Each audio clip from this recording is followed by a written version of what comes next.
Hi, hello, I'm this is Kapigado Vlog, no? So, panibagong tutorial video na naman at panibagong tricks at panibagong kaalaman na naman ang ihatid ni Kapigado Vlog sa video na ito, no? So, guys, kung isa ka sa mapuntahan ng video na ito o dadaan mo ng video ni Kapigado sa iyong wall ay huwag mong palalampasin, guys, huwag mong i-scroll at dahil dito sa video na ito ay maituturo ako para makadagdag kaalaman sa iyo, guys, no? Sa iyong account, no? At para makatulong sa iyo to, guys. At malaking tulong po ito sa iyo, guys, no? Dahil sa video na ito, guys, ay ituturo ko sa iyo kung paano ang iyong followers ay hindi madadirect sa following, no? Hindi po siya mapupunta sa following. Yung followers mo, yung mag-follow sa iyo at pag nag-follow sa iyo, nag-follow back ka, hindi po siya mapupunta sa following. Doon po siya mapupunta sa friends, no? So paano nangyari 'yun? Hindi ko naman siya ni add friends.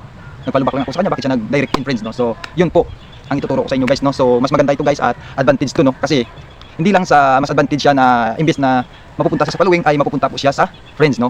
At yung benefit nito, guys, ng tutorial na ito, yung benefit nito, yung tricks na ito ay napaka-advantage niya, guys, no? Dahil yung taong nag-follow sa iyo, pag nag-follow back ka sa kanya, mapupunta siya sa friends, hindi sa following.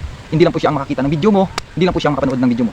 So, guys, punta na tayo, guys, at ituturo ko na po sa inyo ang tutorial na ito at sana patuloy na kayo sumuporta at manood ng video ni Kapigado. Dahil lahat ng video na i-upload ngayon ni Kapigado ay about tips or tutorial, guys, no? So, bigyan muna natin lahat ng kaalaman yung mga followers natin, no? So, at sa mga baguhan, no? So, thank you, guys, at let's do this. So, pumunta na tayo, guys, sa ating Facebook, no? So, pumunta tayo sa ating Facebook profile at makikita niyo po yung tatlong dash dyan sa gilid. Pindutin natin at hanapin natin ang setting in privacy. Pindutin natin ang setting at hanapin natin, guys, ang how people find and contact you.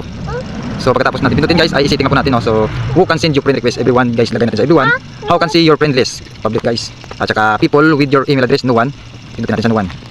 People with your phone number, no one, guys, no? So, at saka ito sa ilalim, guys, no? Sundin nyo lang to, no? At yun na po, guys, no? At sana may natutunan po kayo sa video na ito. At balik tayo sa ating home, guys, no? Makikita nyo 7.3 yung followers ko, no? Pindutin natin. Magdano tayo ng example ko, guys, ha? Halimbawa ito siya, no?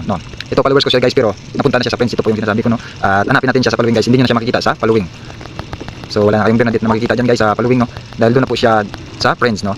So pag bago pa lang na followers, guys, bago pa lang na followers o following mo, dito pa po yan mapupunta sa following yung bago followers. Pero pag matagal na, guys, ay hindi po na po natin siya makikita sa following, mapupunta na po siya sa friends. Ganun po, guys, no? At sana may natutunan po kayo.